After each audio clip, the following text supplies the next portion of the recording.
Hi there. फिर से स्वागत है आप सभी का हमारे यूट्यूब चैनल इंग्लिश जोन पे।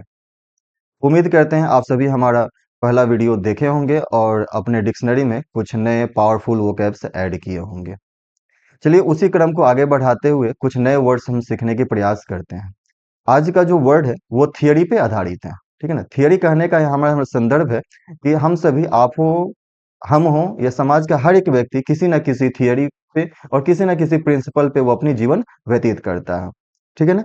तो चलिए देखते हैं वो थियरी क्या है, वो प्रिंसिपल क्या है जिस पे कोई व्यक्ति अपनी जीवन निर्वाह करता है। सबसे पहला है हमारा वर्ड अल्टुरिस्ट। ओके।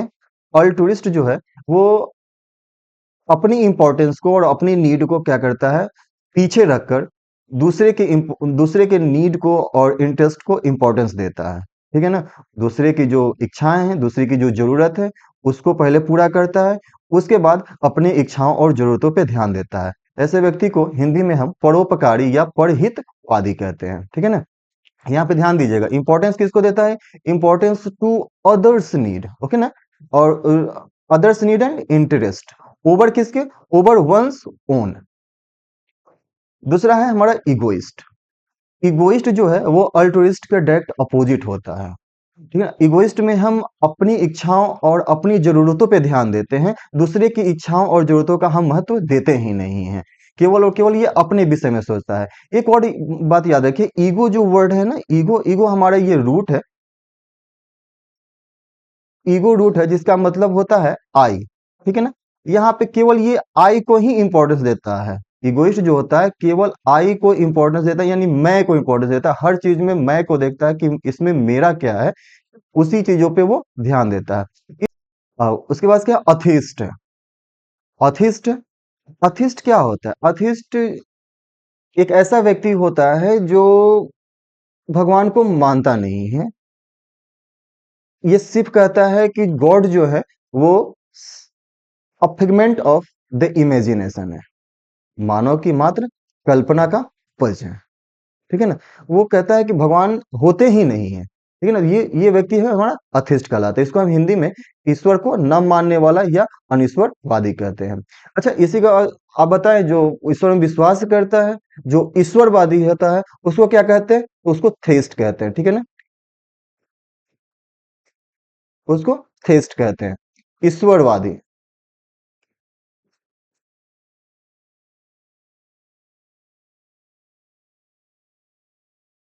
उसको ईश्वरवादी कहते हैं। नेक्स्ट वर्ड है हमारा एग्नोस्टिक है। अब देखिए ये कितना अच्छा वर्ड है। अथिस्ट जो होता है, जो भगवान में विश्वास नहीं करता है, अनिश्वरवादी होता है। थिस्ट जो होता है वो भगवान में विश्वास करता है। और इग्नोस्टिक एक ऐसी पर्सनालिटी होता है, एक ऐसा थियरी होता है जो ये भगवान के होने ना होने के प्रति वो संदेहास्पद स्थिति में होता है। ठीक है ना। ये ना ही कहता है कि भगवान नहीं है और ना ही ये कहता है कि भगवान है। हरदम संशयास्पद स्थिति में बना रहता है और प्रश्न करता है, खुद से प्रश्न करता है, लोगों से प्रश्न करता है और गॉड की एग्जिस्टेंस और नॉन एग्जिस्टेंस के विषय में जानने की प्रयास करता है। तो ऐसे व्यक्ति को इग्नोस्टिक कहा जाता है। अगला वर्ड है हमारा सोविनिस्ट। सोविनिस्ट, देखते हैं सोविनिस्ट क्या थियरी है और इसकी क्या प्रिंसिपल है। सोविनिस्ट कहता है कि हमारा राष्ट्र सर्वप्रमुख है, मैं सर्वप्रमुख हूं, हमारा धर्म सर्वप्रमुख है। यानी ये जो अपने कौम होता है, अपना धर्म होता है, अपना देश होता है, उसको वो ये सर्वोपरि मानता है और बाकी जितने भी देश हैं, जितने भी धर्म है, उसको ये अपने से नीचे मानता है। वो व्यक्ति क्या होता है, सोबिनिस्ट होता है। इनके प्रिंसिपल क्या होता है, सोबिनिज्म होता है। इनके प्रिंसिपल क्या होता है, सोबिनिज्म होता है। देखिए क्या कहता है कि one who lives by a theory of no other. Theory क्या है इसका, theory of no other nation can hold a candle to my country. फिर कहता है no other religion can hold a candle to my religion.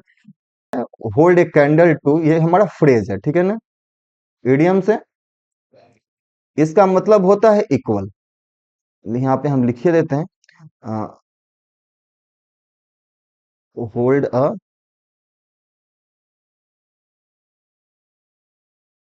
Candle to, क्या होता है, equal. Okay, hold a candle to, इसका मतलब होता है हमारा इक्वल। ठीक है ना। इसको ध्यान रखें। यानी हमारे धर्म और हमारे राष्ट्र के बराबर कोई भी दूसरा धर्म या राष्ट्र नहीं है। दूसरा है जिंगोइस्ट। जिंगोइस्ट की थ्योरी होता है, ये जिंगोइज्म में विश्वास करता है। यानी ये कहता है कि इसका जो हार्ट होता है ना, हरदम युद्ध के लिए तत्पर होता है, हरदम युद्ध की जो धुन होता है वो बजते रहता है इसके हार्ट में। थोड़ा सा प्रोवोक करो, थोड़ा सा उकसाओ इसको, युद्ध करने के लिए तैयार हो जाता है। ठीक है ना? तो ये जिंगोइज्म को फॉलो करता है। ये जिंगोइज्म में एक चीज और प्रमुख होता है, ये कहता है कि तुम युद्ध करना चाहते हो, अगला कहेगा कि नहीं, फिर भी ये कहेगा ठीक है, तुम युद्ध करना चाहो या ना कहो, हम तुमसे युद्ध करना चाहते हैं। ठीक है ना? तो ये जिंगोइज्म का प्रिंसिपल होता है, और वो व्यक्ति क्या कहलाता है? जिंगोइस्ट कहलाता है। ठीक है ना? नेक्स्ट देखते हैं। नेक्स्ट लिबरल है। लिबरल एक ऐसी पर्सनालिटी होता है, एक ऐसा व्यक्ति होता है जो हरदम नए चीजों के प्रति, नए एक्सपेरिमेंट के प्रति, बदलाव के प्रति हरदम खुला हुआ व्यक्ति होता है। जल्दी किसी भी बदलाव को जो समाज के लिए अच्छा होता है, जो देश के लिए अच्छा होता है, अडॉप्ट कर लेता है। नए नए एक्सपेरिमेंट करते रहता है, नए नए थियोरी पे जिक्र करते रहता है, करते रहता है। यानी he is very open to change. ठीक है ना? बदलाव के प्रति बिल्कुल ये ओपन होता है, लिबरल होता है। इसको हिंदी में उदारचित कहते भी हैं। और कंजर्वेटिव क्या होता है? इसका अपोजिट ठीक होता है, कंजर्वेटिव होता है। वो जो पुरानी प्रथाएं हैं, पुराने रीति रिवाज हैं, जो टेस्टेड पॉलिसीज हैं, उसी पे वो चिपका हुआ होता है। उसे बदलाव से डर लगता है, वो किसी भी प्रकार के समाज में या शासन में बदलाव करना नहीं चाहता है। ठीक है ना? तो वो व्यक्ति क्या होता है? कंजर्वेटिव होता है। नेक्स्ट, इसको हिंदी में हम रूढ़िवादी कहते हैं। नेक्स्ट क्या है? स्टोइक। देखिए स्टोइक कितनी अच्छी पर्सनालिटी और इनकी प्रिंसिपल कितना बढ़िया है। स्टोइक स्टोइक वो व्यक्ति होता है जो सुख और दुख में बिल्कुल उदासीन होता है।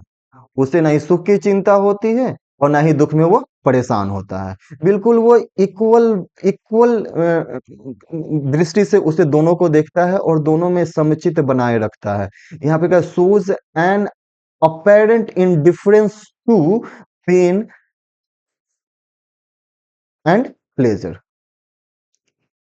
ओके। एपिक्यूरियन। एपिक्यूरियन वो व्यक्ति होता है जो भोग विलासिता में जीवन व्यतीत करना चाहता है। इसके लिए लग्जरियस लाइफ मैटर करता है। यानी ये हरदम अपने आप को लग्जरियस थिंग्स में इंडल्ज किए रहता है, अपने आप को क्या कहता है, प्लेजर से संबंधित चीजों में इंडल्ज किए रहता है।